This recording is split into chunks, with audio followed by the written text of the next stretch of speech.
Hi there, my name is Felix Beck and the Rabbi from another planet. Please like, share and subscribe and ring the little bell so you're notified when new videos drop. So a question that we talked over quite extensively when I was in rabbinical seminary all those years ago was the question of infinity. What is infinity?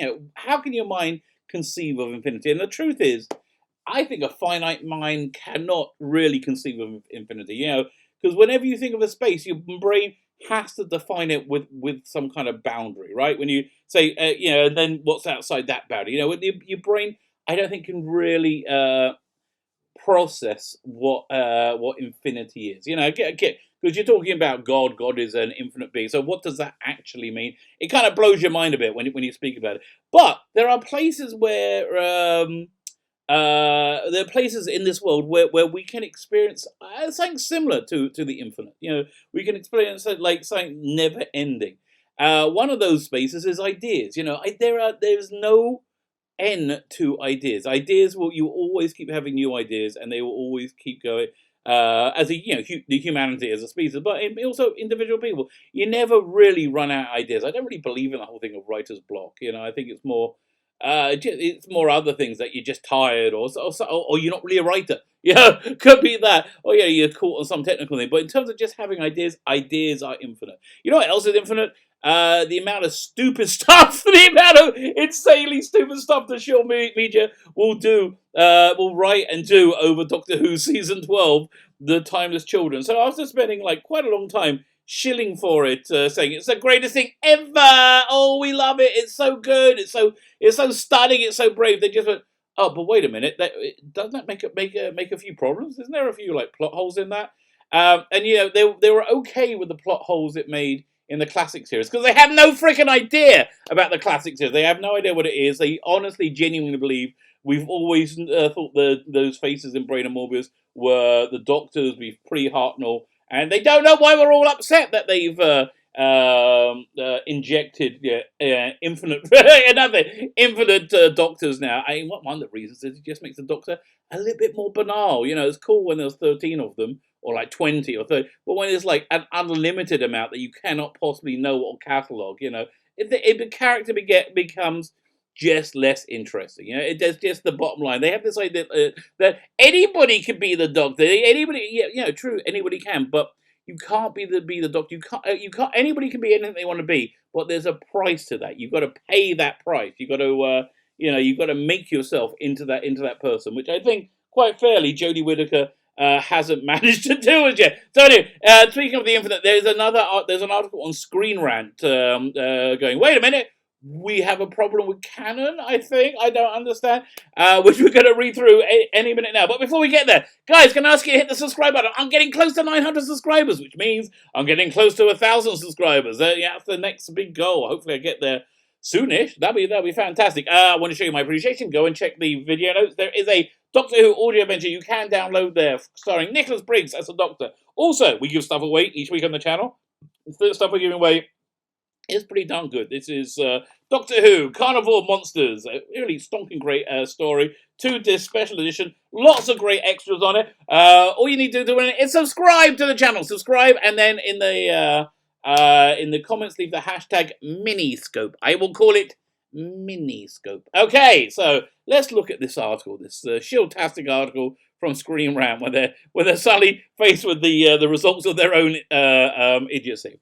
Doctor Who Season 12 rewrote the show's history with the Timeless Children retcon, but it sits uncomfortably with the relaunches.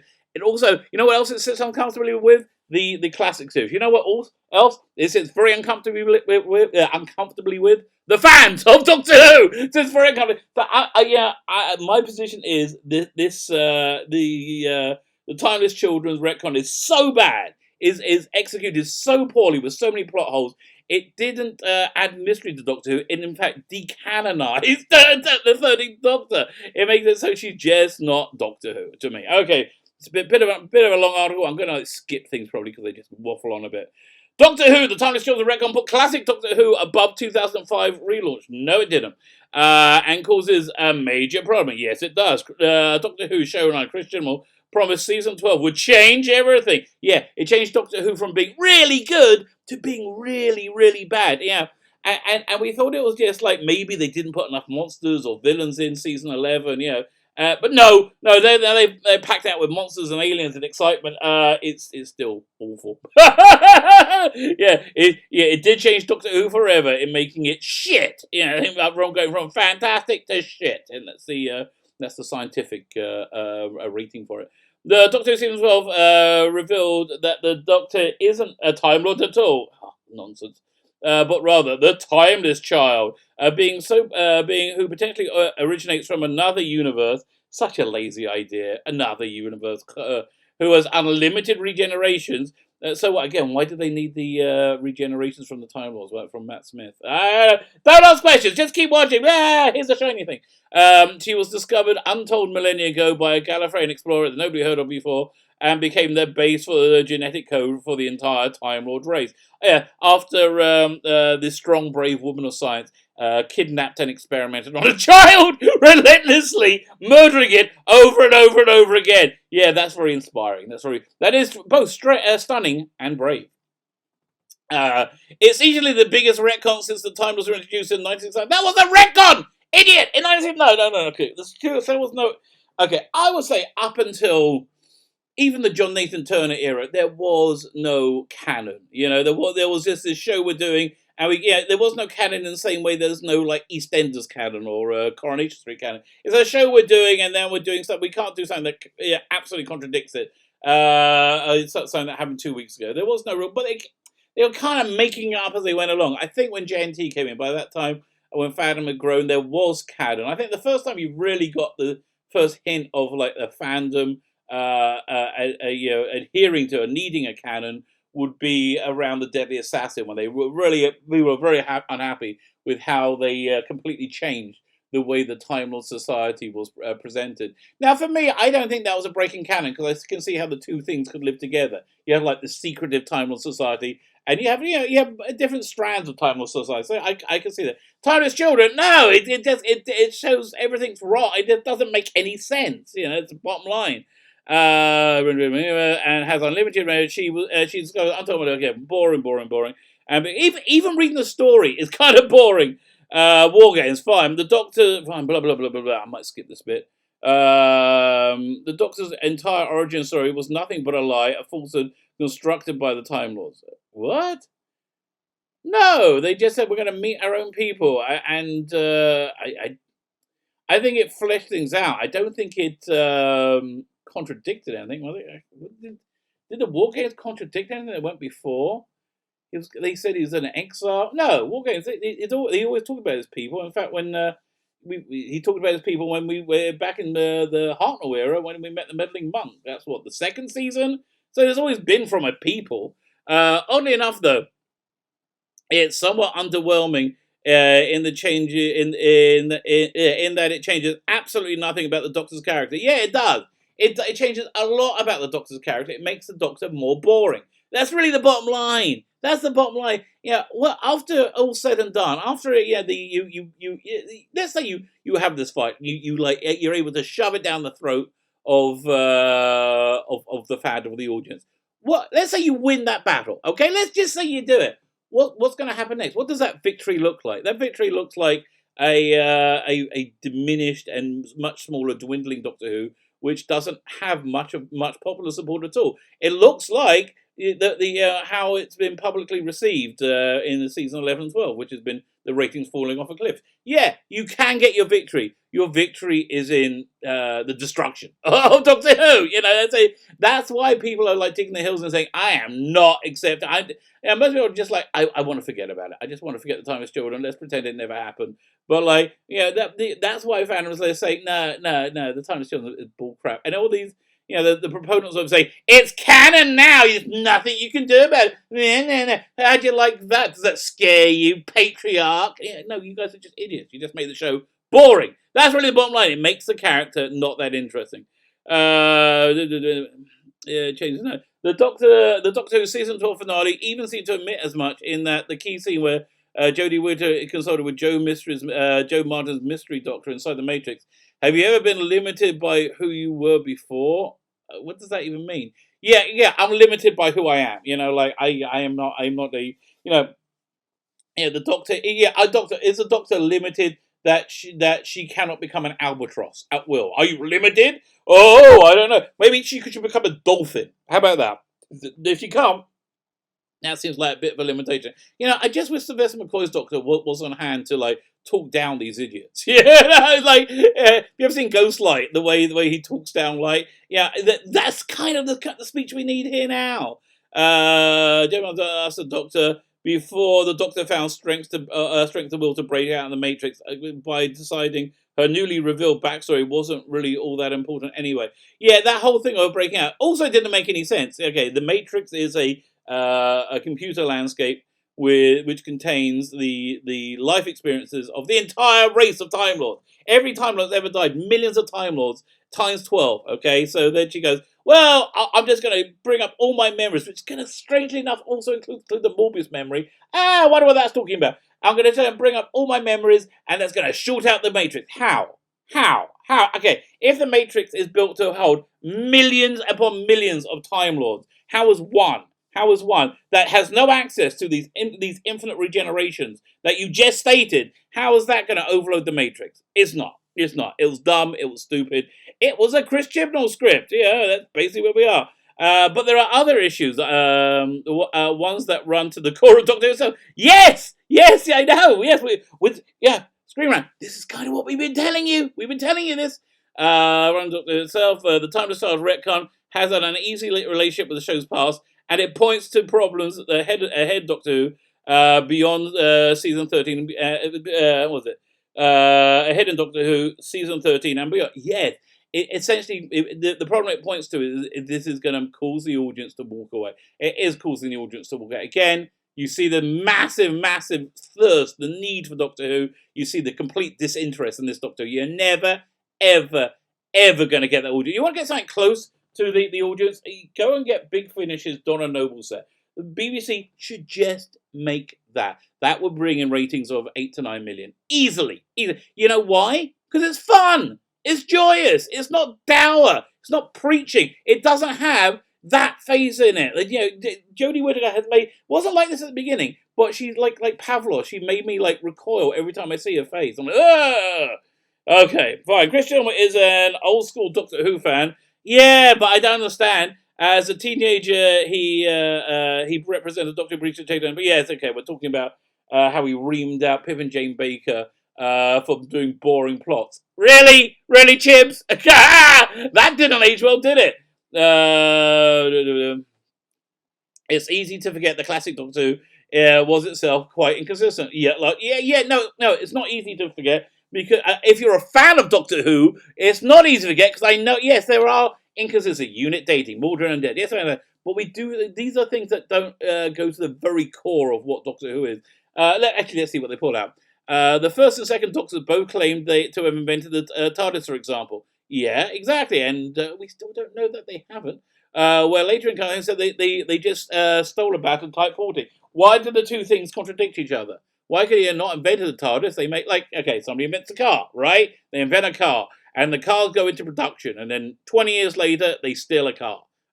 Did the two things? Yes. It's not hard. If you say there's like 13 regenerations, there's only 13 regenerations of the Doctor, and say, oh no, there's actually a gazillion billion regenerations, and nothing matters anymore. There's no stakes. There's no danger because the Doctor can never die. He's always going to regenerate. He can never die. Always going to regenerate.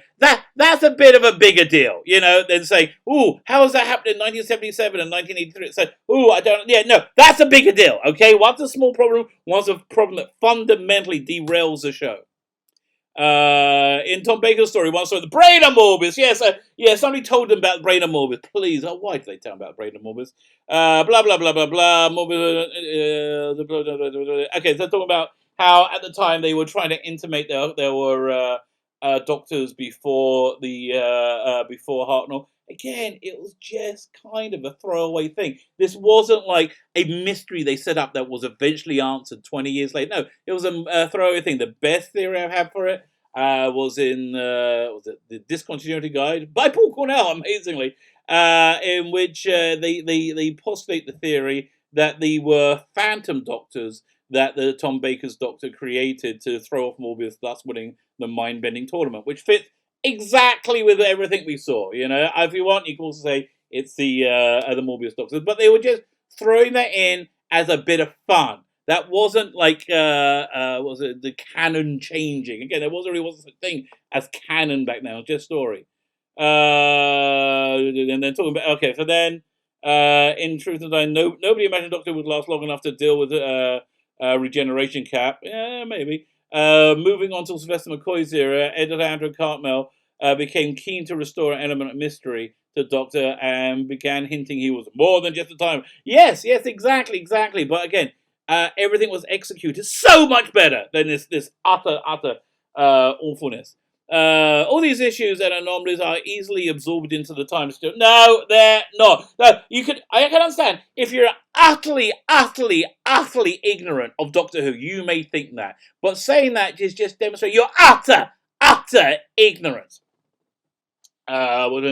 Presumably each regeneration jolts the synapses a little, so each Doctor knows a little. No, okay, this is all your idiotic theory. I don't care. I don't care about your theory, okay? Because this isn't. My theory is Timeless Children isn't real. Doctor Who hasn't been real since Capaldi regenerated. In my mind, Whittaker hit the ground after she was sucked out the TARDIS because she was an utter moron, and then regenerated again. So we never saw. Or maybe she died. I don't know. Who cares? Was confident he could closely cross the boundary into another universe and planet evil. What? That explains why McCoy's Doctor seemed well aware of his ancient history, or why Tom Baker's Doctor was... it's just called good writing. Good writing, making a good character. Overall, then, Timeless Children works surprisingly. No, it doesn't. Only if you're utterly ignorant on Classic Who, it fits well. But if you're not, that's why you notice the people who are rejecting it are called fans of the show who know what happened. Okay, so as long as you make this the assumption that some doctors knew more than... I'm not making that assumption. Okay, I'm making the assumption none of this happened. But here's the problem. The Timeless Children doesn't fit with Doctor Who post-2001. You mean Doctor Who that you know about? Doctor Who that you saw? Doctor Who that you might be aware of? Classic Doctor Who had inherited the Time Lords as a background presence, only bringing them up when they were relevant or the writers wanted to set a story in Gallifrey. What? Yeah, exactly. We're just going to bring Gallifrey for no reason. Yeah, I just weren't going to stop there. He's going to go to a 7-Eleven. Okay, that's why. In contrast, the Time Lords were essential to... idiots! No! Utter ignorance. Yes, utter ignorance doesn't make an argument. In contrast, Russell T Davies' Time Lords were essential to the backstory in the Russell T Davies. No, they were as essential then as they were in the original. In contrast, the Time Lords were... Okay, I'm still reading the same thing. I believe they wiped out... and so that's why he wiped them out in the Time War, to level the playing field. When Moffat took over as showrunner, he chose to bring Gallifrey back in an unforgettable global sim. Yeah, the Doctor, blah, blah, blah. They sent him with a jubilant Matt Smith celebrating his homeworld salvation, declaring he was going home the long way round in thematic terms. The Timeless Children retcon blunts the edge of all these stories because, these are just the stories you know about, the ones that you saw. Now, and I'm sorry it took, 3 months before that crawled into your rat maze of a brain. That's it contradict.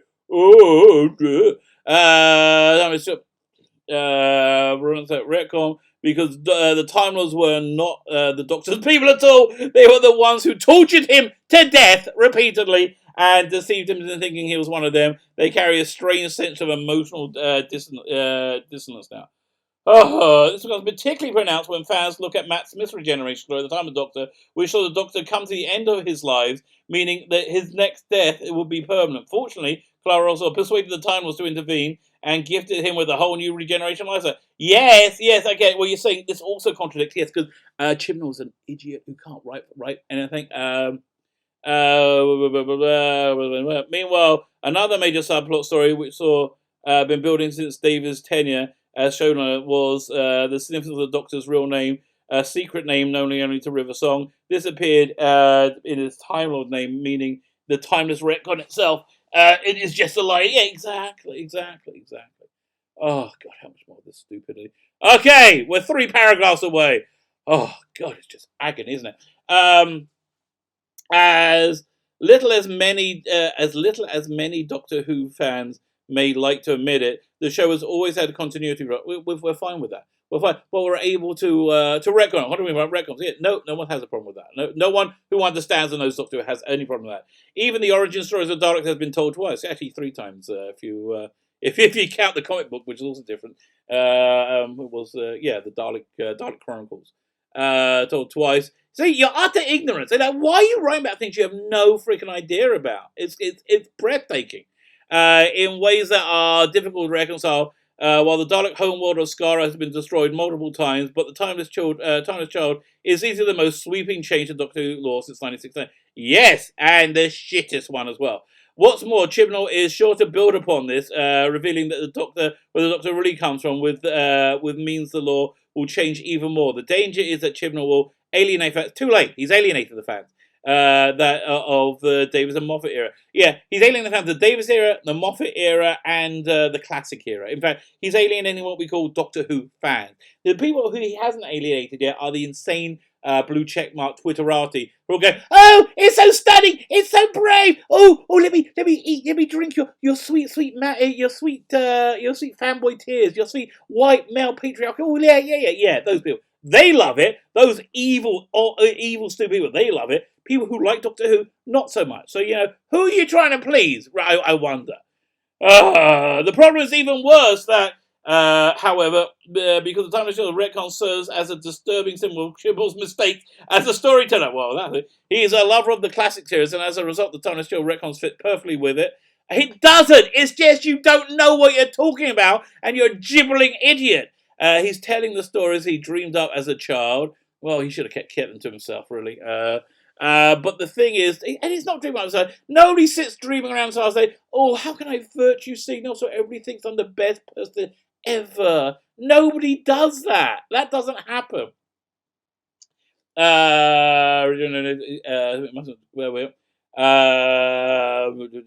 Doctor Who has grown up since Rusty Davis breathed new life into the show, regenerated, so to speak. As its Moffat followed in Davis's footsteps, Chibnall fails to appreciate this, and as a result, he forgets to learn crucial lessons from the reader. Yeah, exactly.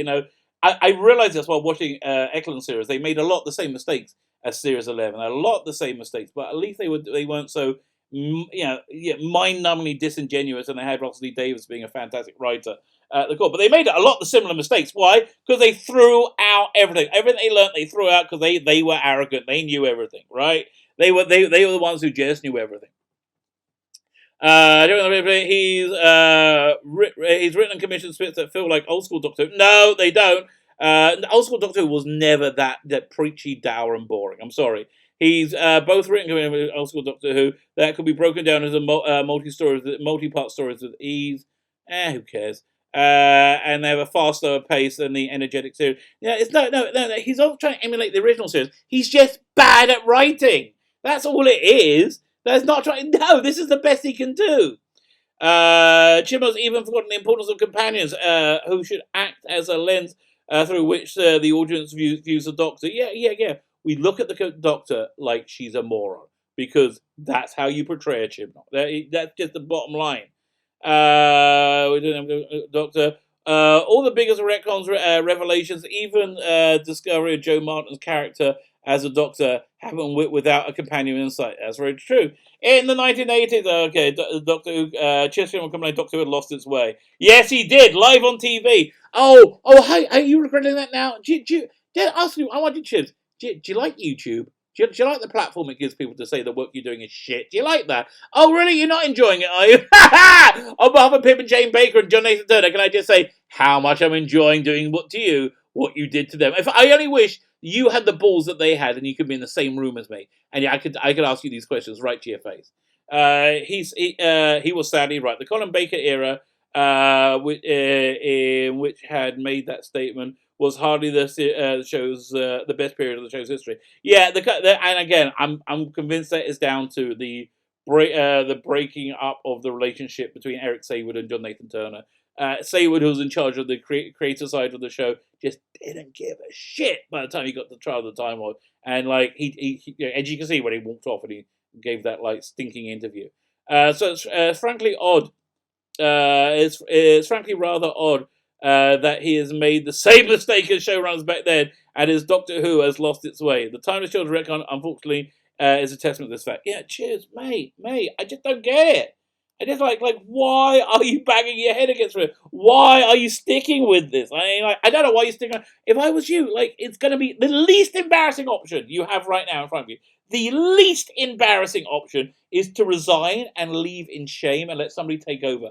I know, that sounds pretty bad, right? That sounds like something you wouldn't want to do. It's going to be a damn sight better than staying on and having people see your episodes, because it's not going to get any better, and your deridement is going to get worse and worse and worse, along with the viewing figures. And we are going to use that as a stick to beat you with relentlessly. Okay, metaphorically, nobody should perform any acts of violence on another human being, especially not through my say-so, okay? So, that's really just the bottom line. It's, yeah, so even the show media that was like, oh, Setting and Brave, and now go, oh, wait a minute, but that contradicts Doctor Who that we know about and like. I don't sure we like this. Join the club, mate. Join the club. We all hate the Timeless Children. So thank you, Chris Chibnall. You have managed to unite Doctor Who fandom in a unique and wonderful way that I don't think anybody has before by making an absolute worst Doctor Who of all time. My name is Sheila Beckham, the Rabbi from another planet. Please like, share, and subscribe, and ring the little bell so you're notified when new videos drop.